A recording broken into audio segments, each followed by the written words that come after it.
নমস্কার, পিপলস রিপোর্টারে আপনাদের স্বাগত। প্রতিদিনই তো রাজনৈতিক প্রতিবেদন হচ্ছে, আজ না হয় একটু অন্য রকমের একটা প্রতিবেদন, অন্য একটা খবরের দিকে আমরা চোখ রাখি। ঘটনাটা কৃষ্ণনগরের। আপনাদের অনেকেরই অবশ্য বিষয়টা জানা এখন, যেহেতু গত দুদিন ধরে এই বিষয় তোলপাড় হয়েছে। মায়ের ইচ্ছেকে মর্যাদা দিয়ে মৃত্যুর পরে চোখদান করেছিলেন তার বিজ্ঞান মনস্ক ছেলে, কিন্তু তার মহৎ এই কাজের ফলে সপরিবারে তাকে গ্রেপ্তার হতে হয়েছে। পুলিশের এই ভূমিকায় ক্ষোভ প্রকাশ করেছেন বিজ্ঞান আন্দোলনের কর্মীরা। ঠিক কি ঘটেছিল রবিবার কৃষ্ণনগরে? নদিয়া জেলার কৃষ্ণনগর ১ নম্বর ব্লকের সেনপুর এলাকায় বৃদ্ধ রাবেয়া বিবি বার্ধক্যজনিত অসুস্থতার কারণে প্রয়াত হন। মৃত্যুর পর তার ইচ্ছা অনুসারে মরণোত্তর চক্ষুদান প্রক্রিয়া বাস্তবায়িত করেন তার পুত্র প্রাথমিক স্কুল শিক্ষক আমির চাঁদ শেখ। পরিবারের অন্যান্য সদস্যদেরও এতে অনুমতি ছিল, কারণ আগেই রাবেয়া বিবি গণদর্পণের মাধ্যমে মৃত্যুর পরে চোখ এবং অঙ্গদানের অঙ্গীকার করেছিলেন। সমস্যা গোল বাঁধল কিন্তু এরপরেই। রাবেয়া বিবির মৃত্যুর পর প্রয়োজনীয় সমস্ত নিয়ম মেনে কর্নিয়া দানের যে প্রক্রিয়া সেটা সম্পন্ন হয়েছিল, কারণ এটা একটা নির্দিষ্ট সময়ের মধ্যে করতে হয়, তা নাহলে ওই চোখ আর কাজে লাগানো যায় না। তো নির্দিষ্ট সময়ের মধ্যে সেটা সম্পন্ন হয় এবং বহরমপুর মেডিকেল কলেজে সেগুলো পৌঁছে দেওয়া হয়। যদিও গোল বাঁধে কিন্তু এরপরেই। যখন এই কর্নিয়া দানের প্রক্রিয়া সম্পন্ন হয়েছে, তখন কৃষ্ণনগরে আমির চাঁদ শেখের বাড়িতে বহু মানুষই উপস্থিত ছিলেন, তাদের সামনেই বিষয়টি সম্পন্ন হয়েছে, নির্বিঘ্নেই হয়েছে, কোনো সমস্যা তখন দেখা যায়নি। এরপর ধর্মীয় রীতি মেনে দেহ সমাধিস্থ করার যখন প্রক্রিয়া শুরু হয়, তখনই স্থানীয় কিছু বাসিন্দা প্রতিবাদ জানাতে শুরু করেন এবং একটা অশান্তিকর পরিবেশ তৈরি হয়, যার জেরে উত্তেজনা বাড়ে এবং পুলিশ আসে। পুলিশ এসে প্রয়োজনীয় যা কাগজপত্র সব সম্পূর্ণ পুলিশের কাছে জমা দেওয়া হয়। এই সময় পুলিশের সামনেই অভিযোগ, যেটা যে পুলিশের সামনেই ওই বিক্ষুব্ধ গ্রামবাসীদের কয়েকজন ওই পরিবারের সদস্যদের ওপর চড়াও হন এবং নাকি ভাঙচুরও চলে। এরপর ওই দুষ্কৃতীদের বিরুদ্ধে ব্যবস্থা নেওয়ার পরিবর্তে পুলিশ আমির চাঁদের পরিবারের সদস্যদেরই গ্রেপ্তার করে এবং মৃতদেহটিকে ময়না তদন্তের জন্য নিয়ে যায়। সব কাগজপত্র সহ পরিবারের সদস্যদের সঙ্গে বিজ্ঞান কর্মীরাও থানায় পৌঁছন। তাদের অভিযোগ যে পুলিশ দীর্ঘ সময় নানা অছিলায় তাদের নাকি বসিয়ে রেখেছিল। এই সময় বিজ্ঞান কর্মীরা অভিযোগ জানাতে উদ্যোগী হলেও তাদের অভিযোগ যে পুলিশ গড়িমসি করছিল অভিযোগ নিতে। যখন এই বিতর্ক চলছিল, যখন এই গন্ডগোল চলছে, যখন থানাতে মৃত রাবেয়া বিবির পরিবার এবং তার সদস্যরা বসে আছেন, সেই সময় স্থানীয় কিছু গ্রামবাসীও এসে থানায় উপস্থিত হন এবং তারা দাবি করেন যে বড় টাকার বিনিময়ে ওই বৃদ্ধার শরীর থেকে বিভিন্ন অঙ্গ প্রত্যঙ্গ বিক্রি করে দিয়েছেন তার ছেলে। আশ্চর্যের হলেও সত্যি যে পুলিশ কিন্তু সেই অভিযোগে মান্যতা দেয় এবং সেই অভিযোগের ভিত্তিতে দ্রুত এফআইআর দায়ের হয়ে যায় এবং ওই দিনই রাত্রিবেলায় আমির চাঁদ শেখ এবং তার পরিবারের কয়েকজন সদস্যকে গ্রেপ্তার করা হয়। এটা রোববারের ঘটনা। সোমবার দিন আমির চাঁদ শেখ সহ ওই পরিবারের যে সদস্যদের গ্রেপ্তার করা হয়েছিল তাদের কোতোয়ালি থানায় থেকে আদালতে নিয়ে যাওয়া হয় এবং আদালত তাদের 12ই ফেব্রুয়ারি পর্যন্ত হেফাজতের নির্দেশ দেয়।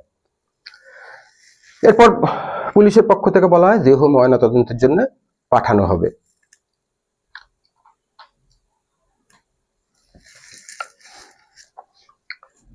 মূল ঘটনা হলো এটাই। পেশায় আমির চাঁদ জনবিজ্ঞান ও পরিবেশ আন্দোলনের কর্মী, কিশোর বাহিনীর সংগঠক, অঞ্জনা ও জলঙ্গি নদী বাঁচাও কমিটির সদস্য সংগঠক। তার রাজনৈতিক পরিচয়, তিনি কোন রাজনৈতিক দল করেন সেটা খুব একটা গুরুত্বপূর্ণ এখানে নয়। এখানে সব থেকে গুরুত্বপূর্ণ যে বিষয় তা হলো তিনি একজন বিজ্ঞান কর্মী এবং একজন বিজ্ঞান কর্মীর যা করা উচিত তিনি ঠিক সেই কাজটাই করেছিলেন।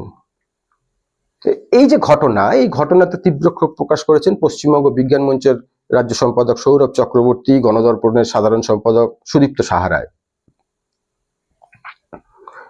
আজ যখন এই প্রতিবেদন করছি 11ই ফেব্রুয়ারি, আজই সকালবেলা গণদর্পণের সাধারণ সম্পাদক সুদীপ্ত সাহা রায়কে পিপলস রিপোর্টারের পক্ষ থেকে আমরা ফোন করেছিলাম। উনি খুব স্পষ্ট করেই জানিয়েছেন যে এই ধরনের জিনিস বন্ধ করতে হবে, সরকারের পক্ষ থেকে চক্ষুদান নিয়ে সচেতনতা গড়ে তুলতে হবে। আমরা সামাজিক সংগঠন বা জনবিজ্ঞান আন্দোলন সংগঠনের পক্ষ থেকে এই বিষয়ে লাগাতার প্রচার চালাই।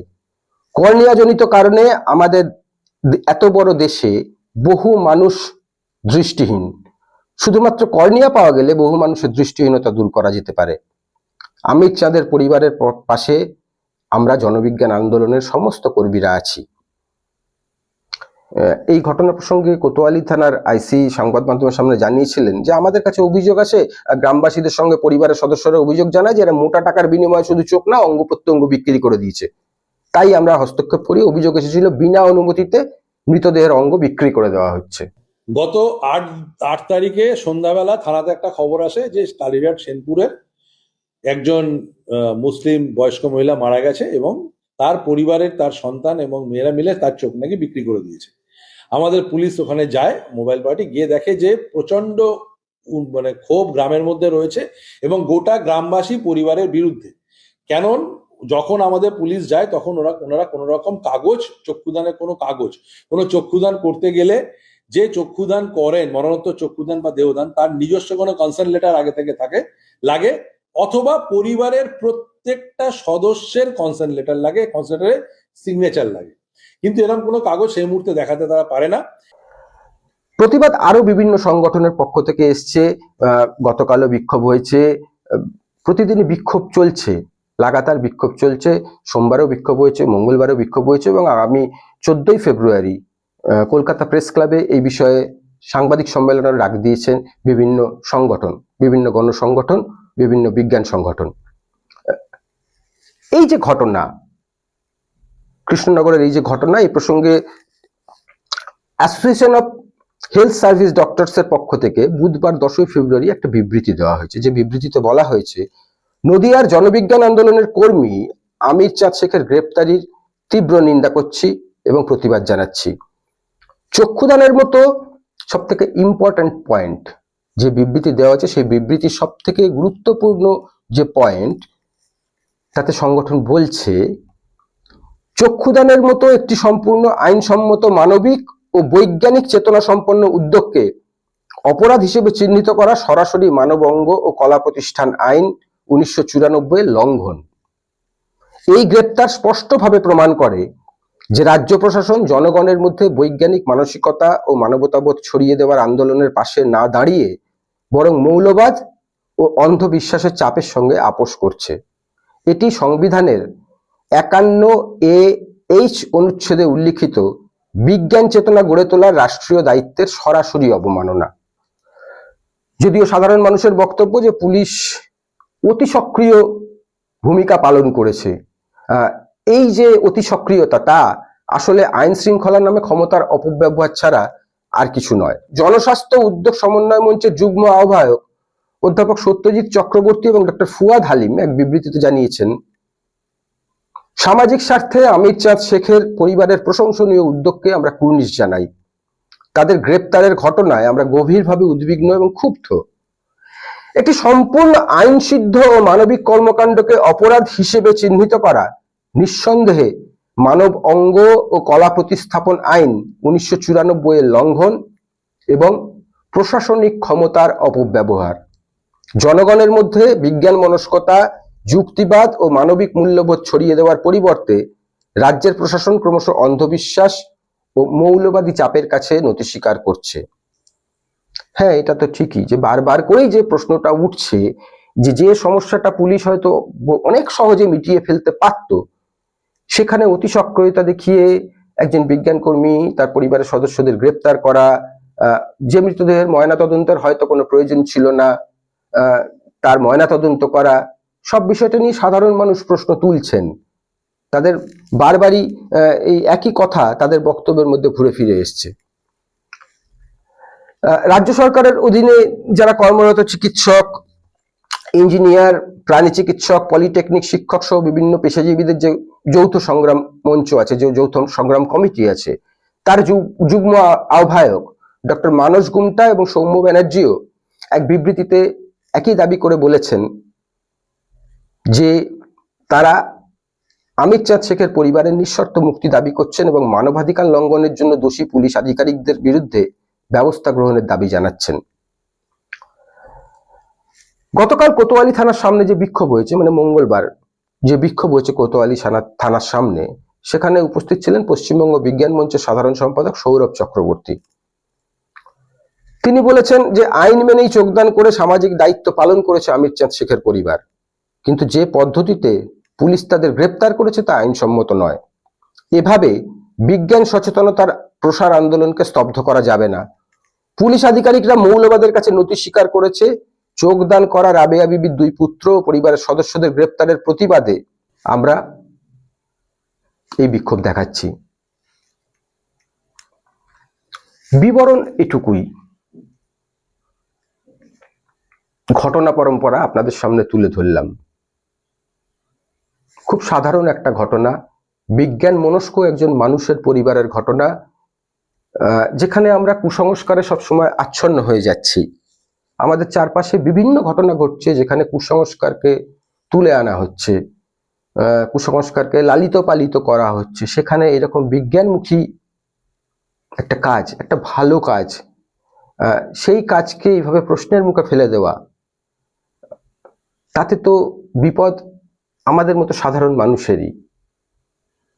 যে কথাটা সুদীপ্তবাবু বলেছেন, গণদর্পণের সুদীপ্তবাবু যে কথাটা বলেছেন যে আমাদের দেশে বহু মানুষ দৃষ্টিহীন শুধুমাত্র কর্নিয়ার কারণে, তো মৃত মানুষের কর্নিয়া দিয়ে যদি আরো কয়েকজন মানুষ দৃষ্টি ফিরে পান, সেটা তো বরং ভালো কথা, খুব ভালো কাজ, খুব ভালো উদ্যোগ, প্রশংসনীয় উদ্যোগ। প্রশাসনের উচিত সেই উদ্যোগের পাশে দাঁড়ানো, কিভাবে এই উদ্যোগকে আরো বাস্তবায়িত করা যায়, আরো সাফল্যের সঙ্গে এগিয়ে নিয়ে যাওয়া যায়। কিন্তু তার বদলে এই ধরনের হেনস্থা যদি ঘটে, এই ধরনের ঘটনাকে যদি পরোক্ষে প্রশ্রয় দেওয়া হয়, প্রশ্রয়ের কথাটা বোধহয় এখানে বলা যেতেই পারে, তাহলে বিজ্ঞান আন্দোলনই কিন্তু বাধাপ্রাপ্ত হবে আর কি। এই প্রসঙ্গে একটা কথা বলা যেতেই পারে, সেটা হচ্ছে যে আমার নিজেরও কিন্তু এই গণদর্পণের কাছেই চক্ষুদান অঙ্গদানের অঙ্গীকার করা আছে। আজকের সময় দাঁড়িয়ে আমাদের আরো বিজ্ঞান মনস্ক হতে হবে এবং প্রশাসনকেও খুব সক্রিয়ভাবে তাদের ভূমিকা পালন করতে হবে, যাতে বিজ্ঞান আন্দোলন আরো এগিয়ে চলে, আরো এগিয়ে যায়। নমস্কার। আপনারা পিপলস রিপোর্টারের সঙ্গে থাকুন, গুজবে নয় খবরে থাকুন। দেখতে থাকুন আমাদের ফেসবুক পেজ, আমাদের ইউটিউব চ্যানেল, আমাদের ইনস্টাগ্রাম এবং অবশ্যই আমাদের নিউজ পোর্টাল www.peoplesreporter.in। 2016 সাল থেকে আমরা অক্লান্তভাবে আপনাদের গুজবে নয় খবরে রাখার চেষ্টা করে যাচ্ছি। নমস্কার।